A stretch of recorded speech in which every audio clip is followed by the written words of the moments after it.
오늘은 2015년 대림절 첫째 주일입니다. 대림절 혹은 대강절, 임할 임자고요. 강은 내릴 강 그렇습니다.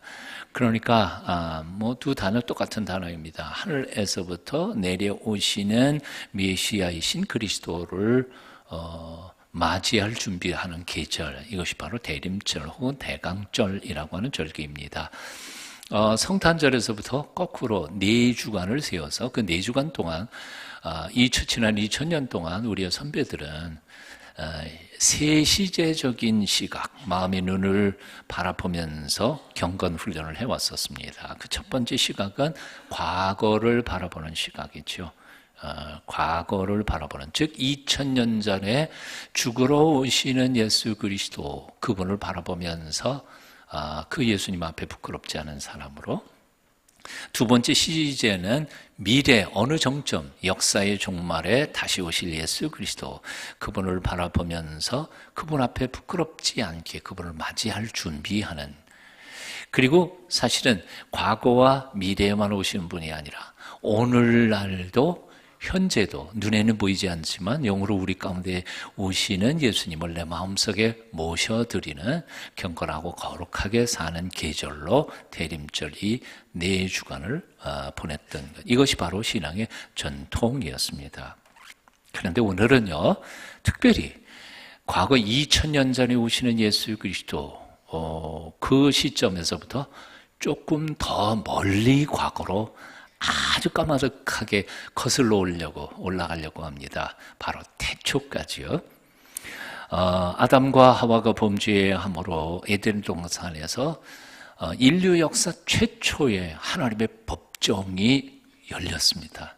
그래서 하나님의 심판이 아담과 피고인 아담과 하와와 사탄에게 선고를 하게 되는데, 그 장면에서부터 오늘 생각하려고 합니다. 왜냐하면 바로 예수님의 이 대림, 메시아로서 오시는 약속은 바로 그 태초의 법정에서부터 선포되고 계획된 사건이었기 때문에 그렇습니다.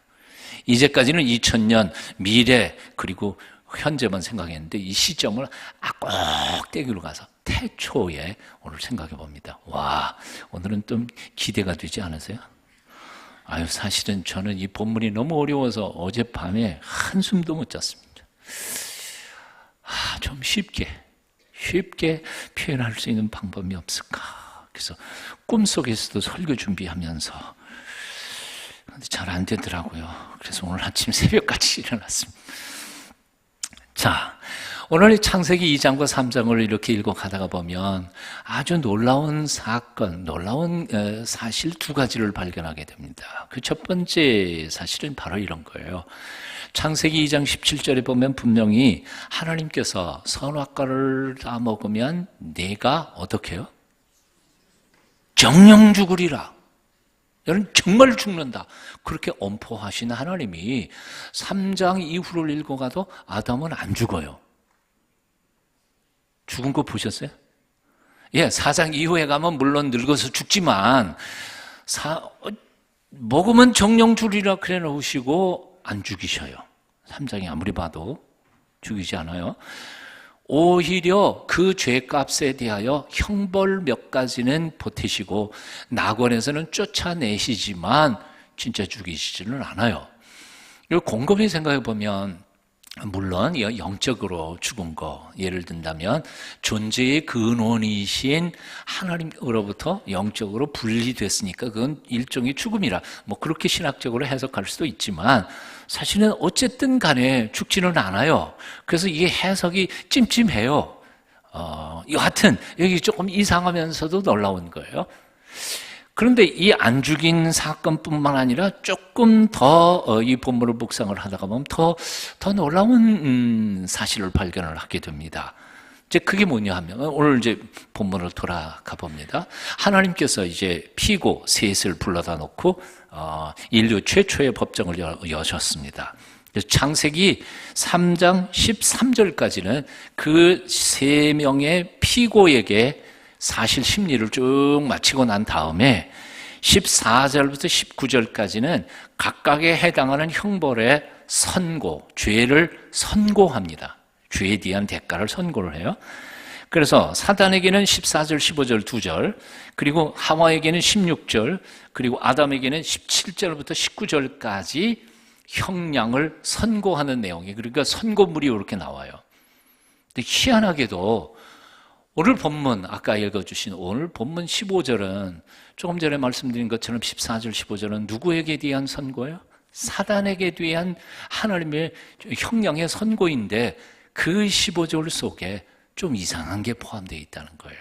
여러분 15절 함께 뜻을 생각하면서 같이 읽어보실까요? 함께 읽습니다. 함께 읽어요. 시작. 내가 너로 여호와와 원수가 여자와 다시요. 죄송합니다.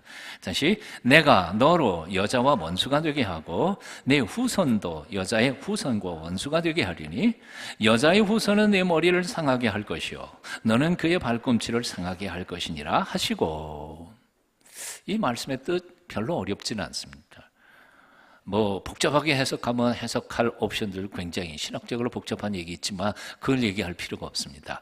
여기 너는 분명히 사탄이고요. 여자 그건 뭐 하와일 테고요. 여자의 후손 다른 해석도 물론 있습니다만 뭐 간단히 표현하면 그리고 이제 지난 2000년 역대로 해석해온 주류의 해석은 바로 여자의 후손은 메시아로 오시는 예수 그리스도를 가리키는 말이었습니다. 그러니까 여자의 후손이 내 머리를 상하게 하고 너는 그의 발꿈치를 상하게 할 것이다. 이 말은 아주 간단한 거죠. 사탄이 메시아로 오시는 예수님을 십자가에 못 박아 죽으실 거고 그리고 예수님께서는 오히려 죽음을 당하는 것 같지만 당신의 죽음과 다시 사심을 통해서 사단의 권세를 박살내버린다. 이게 바로 이 본문의 뜻이거든요. 여러분 생각해 똑같이 상해요. 오늘 본문 말씀 보면 하나는 발 뒤꿈치를 상하고 하나는 머리를 상해요. 상하는 건 똑같지만 차원이 좀 다르죠. 발 뒤꿈치 좀 상해도 괜찮아요. 치명적이진 않아요. 그렇지만 뱀의 머리를 상하면 박살 내보내면 끝나는 거 아니에요. 차원이 다른 얘기예요. 여하튼 이 본문을 가만히 보면 이 본문 14절 15절은 사탄의 범죄에 대한 하나님의 선고문인데 불구하고 그 절반 15절에서는 오히려 무슨 내용을 얘기하고 있느냐 하면 범죄한 인류를 다시 구원하실 하나님의 구원의 계획을 언약을 거기다 포함시켰다는 거예요. 이상한 판결문이에요. 나는 이상한데 여러분들이 하나도 이상한 것 같지가 않아. 이걸 뒤집어서 표현하면 이런 거예요. 사탄에게 내린 판결문 속에 담겨져 있는 인류 구원에 대한 약속. 되게 복잡하네요. 그죠? 이 복잡한 거를 제가 이렇게 쉽게 설명하려고 간밤에 내가 밤을 샜다니까요. 그래도 이해는 아마 조금 이해가 되실 것 같아요. 참으로 이상한 거예요. 어떻게 사탄의 판결문 속에 인류 구원에 대한 언약을 거기다가 포함하시고 선포하셨을까? 자, 이건 저만 이상하게 본 게 아니고 역사 속에서 수많은 사람들이 오늘 본문을 통해서 그것을 발견해요. 그래서 대표적으로 마틴 루터 같은 사람은 오늘 본문 창세기 3장 15절을 프로토 에반겔리온이라고 표현합니다. 원복음이다. 최초의 복음이다. 그렇게 표현했어요. 물론 마틴 루터가 유일한 게 아니에요. 어거스틴부터 시작해서 초대 교부 때부터 이런 얘기들 있었습니다. 다른 말로 말하면 신약 시대에 와서 처음 복음, 기쁜 소식, 예수님의 오심이 기쁜 소식이다. 초대 이 신약 시대에 와서 처음 선포된 게 아니란 말이에요. 복음이라는 거는 혹은 BC 500년, 600년 전에 이사야 선지자나 미가 선지자를 통해서 메시아의 오심에 대한 복음이 예약된 것도 아니란 말이에요. 그걸 훨씬 과거로 충분히 올라가서 언제까지? 태초에 아담과 하와의 범죄해서 그 심판을 받는 그 법정에서 하나님은 내가 인류를 구원한다 하는 구원에 대한 약속을 선포하고 계신다는 거죠. 이 놀라운 얘기예요. 창세전부터 창조주 하나님은 인생들을 타락하고 범죄한 인생들을 다시 살릴 계획을 가지고 계셨던 것이라고 말입니다. 이게 첫 번째 창세기 3장에서 우리가 발견하는 놀라운 사건이고요. 아담이 죽지 않은 이유, 죽지 않은 정도가 아니라 다시 구원할, 인류를 구원할 계획을 하나님이 선포하셨다는 거고요. 두 번째 놀라운 사건은 바로 창세기 3장 21절에 나옵니다. 여호와 하나님이 아담과 그의 아내를 위하여 가죽 옷을 지어 입히시니라. 놀라운 말씀이에요. 정령 죽으리라고 포하시던 그 하나님이 아담을 죽이기는커녕 오히려 그들이 자신들이 잘못을 저질러서 부끄럽고 수치스러운 모습을 마치 친정엄마처럼, 아주 자애스러운 엄마처럼 죄 없는 양을 잡아가지고 껍데기를 뺏겨서 그 가죽을 만든 다음에 그 가죽을 옷을 지어서 그 두 사람 아담과 하와에게 옷을 지어 입히셨다는 거죠. 놀라지를 않으시네요. 아무리 생각해봐도 하나님이 참 이상한 하나님이에요. 정령 죽으리라 그랬으면 죽였어야 될 거 아니에요. 근데도 그들을 불쌍히 여기셔서 옷까지 지어 입히시면서 구원의 미래의 장대한 계획을 거기서 선포하고 계셨다는 거예요. 저는 이 창세기 3장의 하나님의 모습을 가만히 묵상하다가 아무리 세상 속에서 비유를 찾아보려고 해도 이 비유가 생각이 안 나요. 그러다가 어느 사건 하나가 떠오릅니다. 미국 뉴욕의 즉결심판부에서 빵 한 개를 훔친 죄의 몫으로 한 노인이 법정에 서게 됩니다. 그 노인이 눈물을 글썽이면서 이렇게 말하더라는 거예요. 사흘 굶었습니다. 눈에 비는 게 없었습니다. 빵 하나 그냥 짚었습니다. 그 노인의 눈물 글썽거리면서 고백하는 그 고백에 판사가 눈물을 같이 흘립니다. 그리고는 언도를 내립니다. 빵 하나 절도한 죄에 대하여 벌금 10달러에 명합니다. 그리고는 자기 지갑을 뒤져가지고 10달러를 꺼내서 이렇게 말했습니다. 재판정에 있는 많은 사람들이 와 있는데 이 돈은 그동안 제가 혼자서 좋은 음식 너무 많이 먹은 죄에 대한 벌금으로 내겠습니다. 여러분 중에도 혹시 혼자서 좋은 음식 많이 먹은 벌금 내실 분들은 내십시오. 그래서 모자를 벗어갖고 돌렸는데 한 바퀴 돌고 나니까 47달러가 거치더라는 거예요. 그 47달러를 모아가지고 그 노인에게 주면서 이제 이걸로 우선 끼니를 이시라. 그 47달러를 받으면서 노인을 울먹으면서 이렇게 말하더라는 거죠. 다음부터는 절대로 아무리 배고파도 훔치지 않겠습니다. 이 명판결, 이것이 뉴욕 시민들에게 알려지자 감독을 받았습니다. 그 판사를 뉴욕 시장으로 뽑아서 세웁니다. 그리고 그 후에는 공항이 새로 생기는데 그 공항의 이름을 이 사람의 이름으로 붙였습니다. 이번 여름에 제가 그 공항에서 내렸습니다. 라과디아라고 하는 공항입니다. 존 F 케네디 공항에서 북쪽으로 조금 더 올라가 있는 조그만 공항이죠. 라과디아라고 하는 명판사에 대한 이야기입니다. 물론 이 비유는 꼭 맞는 비유라고 말할 수는 없습니다. 하지만 이 라과디아라고 하는 이 재판장을 곰곰이 생각해 보면 에덴 동산 최초의 하나님의 법정에서 죄인임에도 불구하고 아담과 하와를 구원하실 계획을 선포하고 계시는 하나님 아버지의 마음을 조금은 이해할 수 있을 것 같아요. 사랑하는 여러분, 사탄에게 내리는 판결문 속에 인류 구원의 복음을 담아 놓으시는 하나님의 마음을 이해하실 수 있으시겠습니까?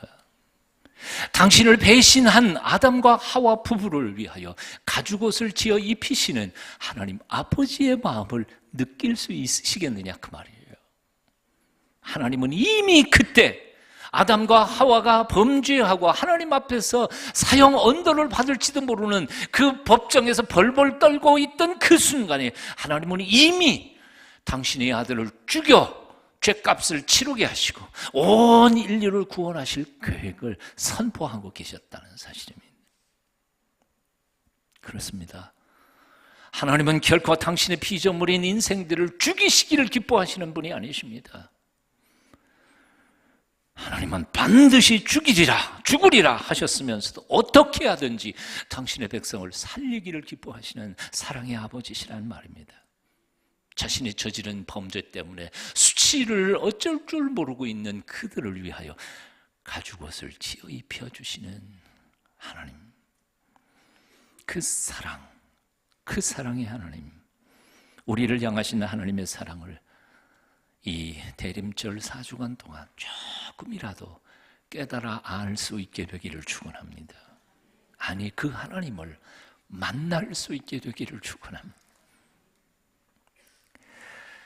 한 구약 신학자는 창세기 3장 이 아담의 범죄를 묵상하면서 인간의 비극, 아담의 범죄로 인하여 인간에게 다가온 비극의 핵심이 4개의 관계 파괴라고 설명을 했습니다. 조금 복잡한 얘기이지만 이 말을 조금 풀었으면 이런 거예요. 인간이 불행한 이유가 뭘까? 돈이 많지 않아서가 아니라는 거예요. 높은 자리에 얻지 못해서가 아니라는 거예요. 예? 아주 재미있는 쾌락을 누리지 못해서가 아니라는 거예요. 인간의 비극적인 삶의 이유는 하나라는 거예요. 관계가 깨어졌기 때문에 불행하다는 거죠. 아담이 범죄한 후로 적어도 4개의 관계가 부서졌다는 거예요. 4가지 차원에서 아담의 삶이 망가졌다는 거예요. 첫 번째는 뭔가 하니 창조주 하나님과의 관계가 깨진 거죠.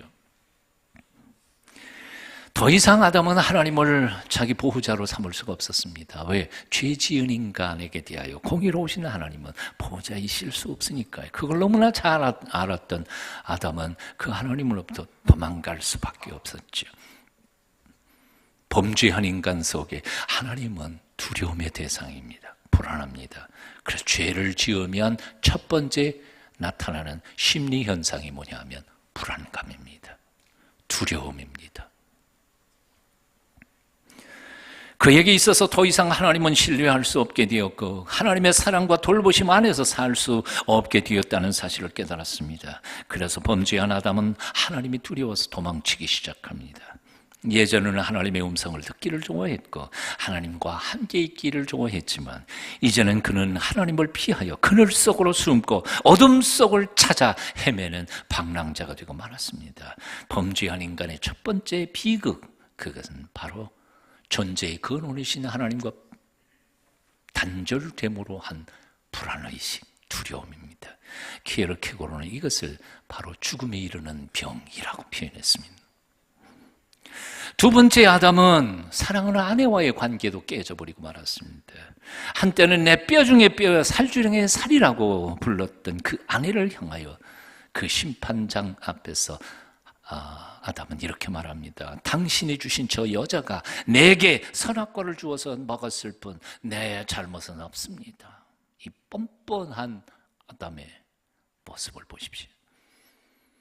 더 이상 신뢰도 없고 부부간에 책임감도 무너져 버린 그야말로 무촌의 상태로 들어간 겁니다.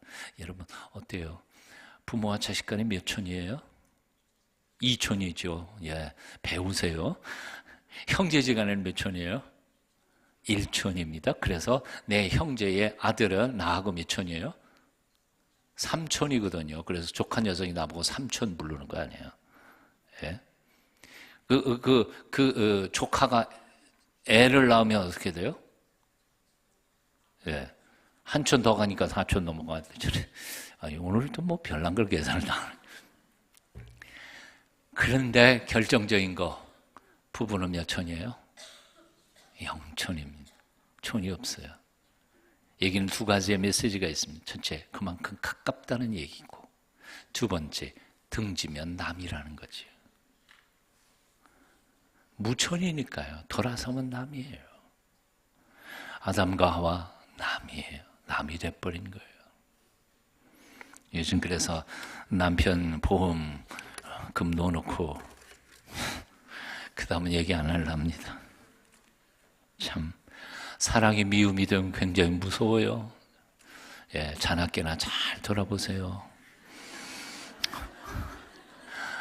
아담과 하와의 관계가 깨진 그 불행, 두 번째 아담의 비극이었습니다. 창세기 4장이 넘어가면 부부 사이가 깨진 그 영향이 형제와 형제 사이가 깨어져서 그래서 형님이 동생을 죽이는 인류 역사의 최초의 살인이 4장에 나오지 않습니까? 자, 세 번째 깨진 관계가 있습니다. 자기 자신과의 관계입니다. 자기 자신에 대한 자존감이 무너져 내렸다는 말입니다. 늘 벌거벗고 살았던 사람입니다. 이제 와서 새삼스럽게 벌거벗은 것이 부끄러울 이유가 없는 사람이었습니다. 근데 부끄럽다고 앞을 가리려고 했습니다. 왜 그랬을까요? 이유는 간단합니다. 낯선 시선을 의식했기 때문입니다. 그러면 낯선 시선이 어디서 생긴 겁니까? 예? 에덴 동산에 누가 새로 이사 왔나요? 아니에요. 근데 하나님과 거리가 멀어지고 부부 사이에 거리가 멀어져서 남남이 되는 순간부터 남의 시선을 의식하기 시작합니다. 남의 시선을 통해서 나의 존재 가치를 찾아보려고 하는 거기에 자존감도 떨어지고 자존심도 상실해버리고 심지어는 자기 자신과의 관계도 깨어져서 자신을 정말 건강하게 사랑할 수 없는 사람이 되고 맙니다. 오늘날 현대인들 속에서 가장 심각한 문제는 자기가 자기를 사랑하지 않는다는 겁니다. 자기가 자기를 사랑하지 않아요. 미워해요. 증오해요. 나는 예수 믿는 사람들 속에서도 그런 분들을 발견해요. 가끔.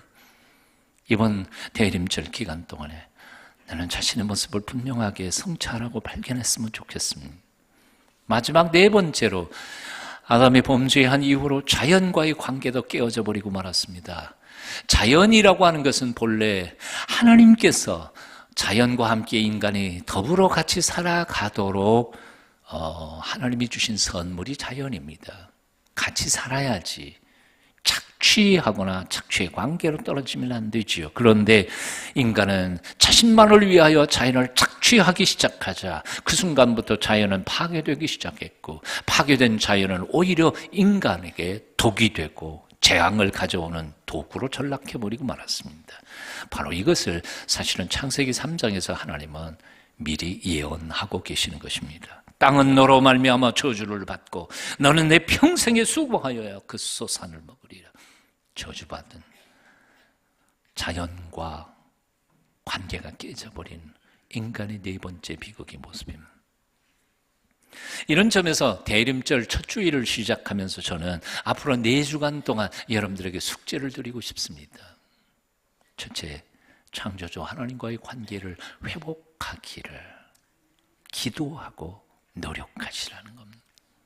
언제까지 하나님하고 싸우실래요? 하나님하고 등지고 어떻게 한평생 하나님이 주시는 허락하신 인생을 복되게 살아갈 수 있겠습니까? 하나님을 피해서 어디로 도망갈 수 있겠습니까, 우리가? 여러분 주변에 있는 하나님이 허락하신 관계들, 인간 관계들을 돌아보십시오. 부부 사이의 관계를 한번 돌아보시고요. 부모와 자식 간의 관계가 회복되기를, 그리고 친구와의 관계, 직장에서의 여러분의 관계, 교회 안에서 성도들과의 관계, 정직하게 십자가 앞에서 돌아보면서 회복해 가시는, 성탄절 전까지 회복해 해주시는 하나님의 은총을 경험하게 되시기를 축원합니다. 여러분 자신이 십자가 앞에서 자기 자신의 진정한 참된 모습을 발견함으로 자기가 자기를 건강하게 사랑하는 비결도 배울 수 있게 되기를 바랍니다. 마지막으로 하나님이 주신 선물인 이 자연 속에 하나님의 평화, 화평을 발견하고 그 자연 속에서 하나님이 주시는 행복을 경험하게 되실 수 있게 되기를. 가장 중요한 것, 하나님과의 관계. 이사야 55장은 말씀합니다. 오라 너희 모든 목마른 자들아 물러나오라. 돈 없는 자도 오라. 너희가 와서 먹되 돈 없이 값없이 포도주와 젖을 내게서 사라. 너희가 어찌하여 양식이 아닌 것을 위하여 은을 달아주며 배부르게 못할 것을 위하여 수고하느냐. 내게 듣고 들을지어다. 그리하면 너희가 좋은 것을 먹을 것이며 너희 자신이 기름진 것으로 즐거움을 얻으리라. 너희는 귀를 기울이고 내게로 나와 들으라. 그리하면 너희 영혼이 살리라. 6절은 또 이렇게 말합니다. 너희는 여호와를 만날 만한 때에 찾으라. 가까이 계실 때에 그를 부르라. 악인은 그의 길을, 불의한 자는 그의 생각을 버리고 여호와께 돌아오라. 그리하면 그가 긍휼히 여기시리라. 우리 하나님께 나오라. 그가 너그럽게 용서하시리라. 너희는 여호와를 만날 만한 때에 찾으라. 가까이 계실 때에 그를 부르라. 때가 있다는 겁니다. 기회가 있다는 겁니다. 언제나 기회인 것처럼 착각하지 마십시오. 하나님이 기회 주실 때에, 적어도 이렇게 목사 입을 통하여 초청을 하실 때에 결단하십시오.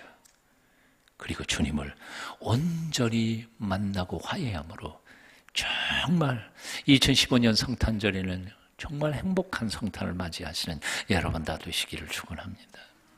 한국을 대표하는 지성인 두 사람이 있습니다. 아시는 것처럼 한 사람은 전 문화부 장관을 지냈던 이어령 선생님이시죠. 그가 무신론자였지만 따님을 통하여 예수 그리스도를 고백받게 하시고, 그리고 지금은 얼마나 많은 지성과 영성을 아우르는 좋은 책들을 많이 쓰시는지 모릅니다.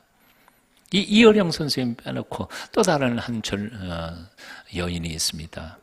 젊은 날 천재 작가라고 박수를 받던 작가 서영은 선생님입니다.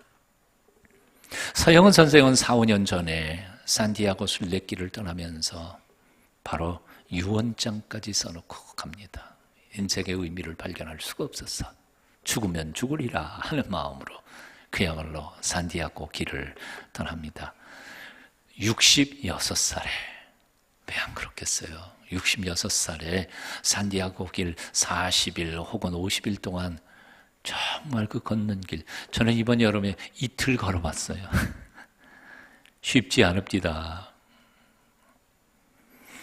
그런데 66살 그 산디아고 길에서 그는 예수님을 만났다고 고백합니다.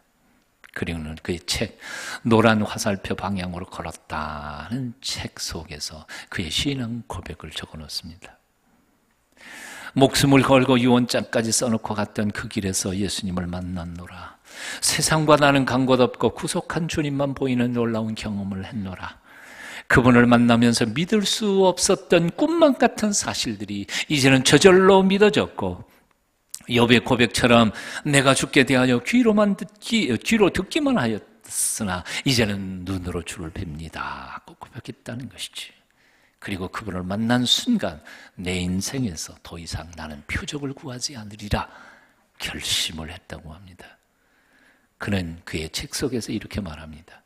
나는 지금 완전히 다른 사람이 되었다. 내 내면적 변화를 이끈 그 초월적인 존재를 나는 보고 만졌다. 그 기쁨을 함께 나누고 싶다. 이번 대림절 4주간 동안 나는 그 똑같으신 초월적 존재이신 예수 그리스도를 여러분도 만날 수 있게 되기를 축원합니다. 그리고 그 기쁨을 맛보시고 그 기쁨을 다른 사람들과 나누고 싶게 되시기를 축원합니다. 기도하겠습니다. 범죄한 자들에게 형벌을 선언하시면서도 오히려 그 중에 구원의 놀라운 복음을 담아주시는 사랑의 하나님, 배신한 자들을 위하여 가죽옷을 지어 입히시는 사랑의 아버지 하나님, 오늘도 이 순간 저희들 참으로 부끄러운 모습으로 다시 당신 앞에 엎드렸습니다. 우리를 용서하여 주시옵소서. 우리를 새롭게 만들어 주시옵소서. 오 하나님, 이 대림절 4주간 동안 우리도 만나 주시옵소서. 예수님 이름으로 기도합니다.